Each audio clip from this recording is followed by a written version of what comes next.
Right there everyone, how you all doing? Hope you're keeping safe out there. Today I'm taking a look at the Transformers Legacy Prime Universe Bulkhead figure. And this is a figure, I was looking forward to it. I was umming and ahhing about getting it, but I decided to, well, why the hell not? So I ordered it to be delivered from Smith's Toys. If you live in the UK, you know who Smiths are. They've got most toy lines in nowadays and actually really well priced. I actually ordered this thing to be delivered to my house, only to find out they were already in the store by me anyway, so I'm going to save myself 2 to 3 days. But anyway, I'm glad I'm really glad I got this guy. He's a fantastic figure. For anyone who doesn't really know anything about Bulkhead, because he's kind of a more modernist Transformers character, he was first introduced in the Transformers animated series. A really great series actually. I think like a lot of the episodes up on YouTube, it's really worth a watch. But he was introduced in that as a large, kind of bumbly, kind-hearted, I want to say like think you've ever watched Kung Fu Panda? Think like that, like Po. Not the most intelligent, though he did have his specialities. I won't spoil the show, but yeah, it's worth watching. And anyway, that was a show about a bunch of Autobots on Earth fighting a couple of Decepticons. Nothing major or grand or epic to begin with, but definitely worth a watch. In that show, he went from being a, as I say, quite large, powerfully built, if very slow and a little dumpy Autobot to a military armoured transport. It was an interesting design. He had a speciality where he could turn his hands into wrecking balls, which was an interesting thing. That the show had a lot of characters with special, unique abilities. It was kind of more like a superhero show than a traditional Transformers one. But I still really liked it. The spiritual successor to that show, which was Transformers Prime, introduced a slightly different version of Bulkhead. This guy was still very large, powerful, a little rotund, but he was a lot more intelligent, and he played the role of more the professional soldier, having been a member of the Autobot Special Forces, the Wreckers, and teaming up with a human ally to kind of really soften his edges and humanise him a little bit more. But he was probably the coolest version of Bulkhead, to be fair. And that version also appeared in the sequel series to that, Transformers Robots in Disguise, making a few cameo appearances and helping out in the show every now and again. And this figure kind of doesn't represent any of those versions, really. It's kind of hard to explain this, but Legacy's sort of theme seems to be taking something that isn't G1, adding G1 aesthetics and creating something new, which is exactly what we've got here. We've got that. They call it Prime Universe Bulkhead, so obviously it's the Prime design.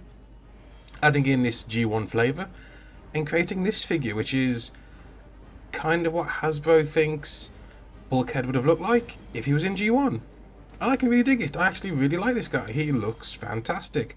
The great military greens, the boxiness, he's literally got like the truck cab or his vehicle mode as his chest, and it's just so blatantly G1. I kind of love it. And this isn't really a brick of a figure either. He's got great articulation. Everything you'd expect from, well, anything from the War for Cybertron onwards. You know, your knees, ankle pivots, universal shoulders and hips, elbows that are really, really deeply cut, mainly for transformation, but they go past 90 degrees, really nice. Wrist articulation, great. He's also covered in all these 5mm ports, so any of your add-ons and stuff you've had since War for Cybertron can all fit on him, so that's fantastic. He comes with a couple of accessories. He comes with a couple of accessories of his own as well, and they suit him pretty well. One more than the others, though. Or so should I say, one a lot more than the rest. He comes with a wrecking ball attachment for his hand. It's actually quite ingenious how it works. It's kind of like 2 halves of the ball that you hold in his hand normally, and then the other half folds around it. It looks really great. It's covered in 5mm ports. There are really only 3 of them are properly usable. 2 are slightly too shallow. But it looks impressive in his hand. It really helps recreate the look of him in Prime when he could turn his hands into wrecking balls.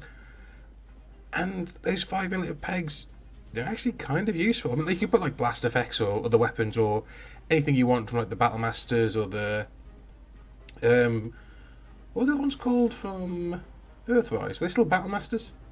The ones you turn into ramps, those guys. That stuff all fits in great. Though I think the one that looks most impressive is if you've got the one that came with, was it Slamdown? Crackdown? The Minotaur Battlemaster. because that's like a giant impact. Put that on the end and it looks fantastic. Just having Bulkhead hit anything with that large impact effect, just going poof into whatever he's hitting. Love it. His other accessory, however, is a bit weak. It's supposed to be a little chain Gatling gun. It's cast in this clear energon effect plastic. It's not brittle or anything, but I just don't like the look of it. It's supposed to clip onto just behind his head and go over his shoulder, but how can I get it to work? The clips, like the little pegs on the side of the gun, are just too small. It's okay in the hand, I suppose. What's kind of egregious to it, though, is that it isn't blast effect part compatible, which I think is just a shame, because you've got all these series where you've introduced blast effects since Siege. You've had more on Earthrise and Kingdom, all that lot.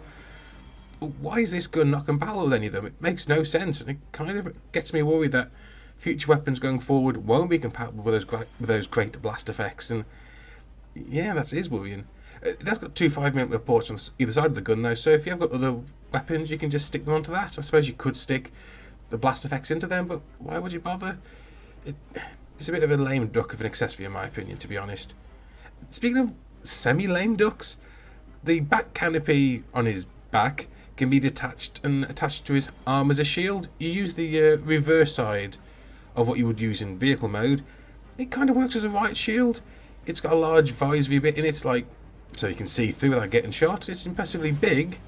It's just a bit wibbly wobbly though. It doesn't seem to, I don't know, be structurally sound, because you can like turn the whole thing around back on itself and it has little tabs as you do so, and it makes this like box shield, which is aesthetically very nice to look at, but you can't really interact with it properly.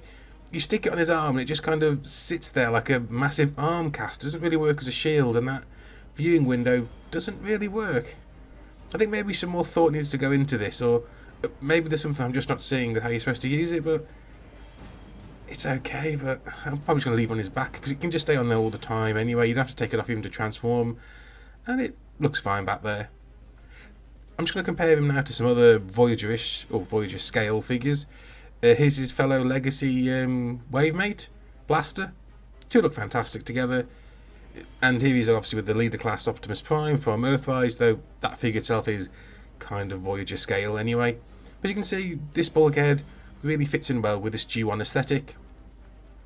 He's kind of more like Hoist or Inferno in the sort of like the way he looks with the big vehicle cab at the front and the wheels on the legs, and he doesn't transform that way, the same way as those guys do, but he carries forward their aesthetic quite well.